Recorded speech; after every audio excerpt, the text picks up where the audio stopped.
बहू और बेटी। समय, दिन और महीने जैसे जैसे बीतते जा रहे थे, सुरीली का दुख और गुस्सा दोनों ही बराबर मात्रा में बढ़ता जा रहा था। 6 महीने पहले जब वो अपने मायके गई थी और वहाँ उसने जो देखा वो महसूस किया, उसके उपरांत दोबारा फिर कभी सुरीली का मन अपने मायके जाने का नहीं हुआ। इस बात को पूरे 6 महीने बीत चुके हैं, लेकिन आज भी सुरीली अपनी माँ से खफा है। माँ, बाबूजी, भाई और यहाँ तक कि उसके भाई की पत्नी कनक ने भी कई बार सुरीली से घर न आने का कारण जानना चाहा, लेकिन उसने कभी भी किसी से अपने दिल की बात नहीं कही, बस अंदर ही अंदर परेशान होती रही। सुरीली ने तो कभी सपने में भी नहीं सोचा था कि बहू के आते ही माँ के व्यवहार में इतना बदलाव आ जाएगा। उसे अपने ही घर में अपनी ही माँ पराई लगने लगेगी। माना कि उसका भाई सारांश माँ बाबूजी का अकेला बेटा है और अब माँ बाबूजी को सारांश और उसकी पत्नी के साथ ही रहना है, लेकिन मैं भी तो उनकी एक ही बेटी हूँ। भाई सारांश की शादी से पहले तक सुरीली को ऐसा कभी नहीं लगा कि माँ या बाबूजी उससे कम स्नेह रखते हैं, बावजूद इसके कि सारांश सुरीली से छोटा था। परंतु कनक के आने के पश्चात जब सुरीली अपने मायके पहुंची तो उसने घर और अपनी माँ के व्यवहार में कई परिवर्तन देखे। माँ का अपनी बहू कनक के प्रति अत्यधिक स्नेह व परवाह देख सुरीली को बिल्कुल भी अच्छा नहीं लगा और वह चिढ़ गई थी। भला बहू से कौन इतना स्नेह रखता है? यह बात सुरीली के समझ से परे था। सुरीली को अपनी माँ की और भी कुछ बातें पसंद नहीं आई। पहले जब कभी घर पर कोई छोटे से छोटा सामान भी खरीदा जाता, माँ सुरीली से अवश्य सलाह मशवरा करती और फिर उसके कहे अनुसार ही घर पर कोई सामान आता। लेकिन अब की बार घर के सारे पर्दे सुरीली की जानकारी के बगैर ही बदल दिए गए थे, वह भी वे पर्दे जिन्हें सुरीली ने पसंद करके लगाए थे। जब इस बारे में सुरीली ने अपनी माँ से बात की तो माँ बड़ी सहजता से कहने लगी, अरे वो कनक को ब्राइट कलर के पर्दे पसंद है ना, इसलिए उसने सारे पर्दे बदल दिए। मैंने ही कहा उससे, बदल दो यदि तुम्हें पसंद नहीं है, आखिर अब यह तुम्हारा ही घर है। माँ का ऐसा कहना ना जाने क्यों सुरीली को अंदर तक चुभ गया। उसे ऐसा लगा जैसे मायके से उसकी पकड़ ढीली पड़ती जा रही है।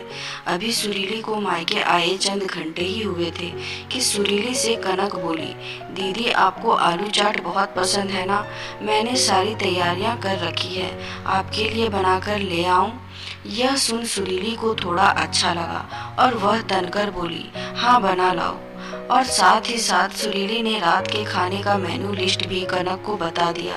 तभी सुरीली की माँ बोली, सुरीली तुम भी जाकर किचन में कनक का हाथ बटाओ, वह अकेली यह सब नहीं कर पाएगी। माँ का इतना कहना था कि सुरीली को ऐसा लगा जैसे अब उसकी माँ उसकी नहीं रही, वह अपनी बहू की हो गई है। माँ को अपनी बेटी से ज्यादा फिक्र अपनी बहू की है। लेकिन सुरीली ने तुरंत कोई प्रतिक्रिया व्यक्त नहीं की, बल्कि एक ही शहर में ससुराल और मायके होने की वजह से रात के खाने से पहले ही वह बहाने बनाकर ससुराल लौट आई। तब से फिर कभी सुरीली ने मायके की तरफ मुड़कर नहीं देखा। एक शाम जब सुरीली मार्केट से घर पहुंची तो उसने देखा कि उसकी ननद मधु अपने बच्चों के साथ घर आई हुई है। यह देख सुरीली अंदर ही अंदर कसमसा कर रह गई। मधु का आना उसे कतई पसंद नहीं था और उससे भी अधिक मधु का यहाँ आकर अनावश्यक हस्तक्षेप करना तो उसे बिल्कुल नहीं भाता था। मधु का ऐसा व्यवहार सुरीली को अपने अस्तित्वहीनता का बोध कराता। अक्सर मधु का वैतलकुफ होना, अपने बच्चों की सारी जिम्मेदारी सुरीली पर डालकर आराम से बतियाना, अपनी सहेलियों से मिलने और घूमने चले जाना, यह सब सुरीली को परेशान करता, क्योंकि मधु के ऐसा करने से सुरीली पर घर के सारे काम का बोझ आ जाता। ऐसे ही कई छोटे छोटे कारणों के चलते मधु और सुरीली के बीच में तनाव बना रहता। मधु को देख सुरीली कुछ कहे बगैर ही सीधे किचन की ओर चली गई, क्योंकि वह जानती थी कि थोड़ी ही देर में मधु और उसके बच्चे अपनी फरमाइशों की झड़ी लगा देंगे। जैसे ही सुरीली किचन में गई, उसका पारा चढ़ गया और वह तमतमाती हुई किचन से बाहर आकर अपनी सासू माँ से बोली, अम्मा जी, किचन का पूरा सेटअप किसने चेंज किया? सासू माँ कुछ कहती उससे पूर्व ही उनके करीब बैठी मधु बोल पड़ी, भाभी, लुक वाइज किचन का सेटअप बिल्कुल भी अच्छा नहीं लग रहा था और फ्रिज की वजह से किचन कंजस्टेड लग रहा था। माइक्रोवेव भी सही जगह पर नहीं था, इसलिए मैंने ही सबकी जगह बदल दी। मधु का इतना कहना था कि सुरीली और मधु के बीच कहासुनी हो गई।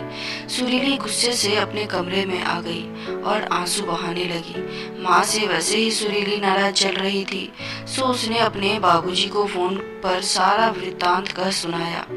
धैर्यपूर्वक सुरीली को सुनने के पश्चात बाबूजी बोले, किसी भी माँ या सास के लिए अपनी बेटी और बहू दोनों के बीच सामंजस्य स्थापित करवाना इतना आसान नहीं होता। मायके में जितना अधिकार बेटी का होता है, उतना ही हक बहू का भी होता है। तुम्हारी माँ तो हमेशा से चाहती थी कि कनक और तुम मिलजुल कर रहो।